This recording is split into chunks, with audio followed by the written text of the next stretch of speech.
Hey y'all, it's Angie. Today I want to tell you about another product that I use for my dogs. I bought this to go in my backseat extender for dogs to go on a cross-country trip with my 15-year-old Australian cattle dogs.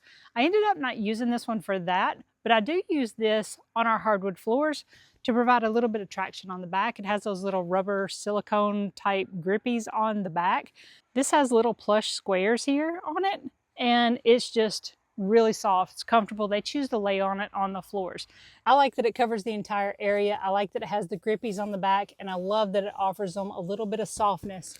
So as our pups get up there in age, I really do think that we should do everything that we can to keep them comfortable. Adding little touches like this, a nice soft blanket that's not going to slip and slide around for them, I think that's one of the things that we can do to help make their lives a little bit easier. Like I said, you can also use this on a hardwood floor, a tile floor. It's going to grip here on the back, and this is going to offer them a little bit of comfort as they lay on a hard floor. So if you're considering a mat for your backseat dog extender or just a little runner for your hardwood floor, definitely check this one out.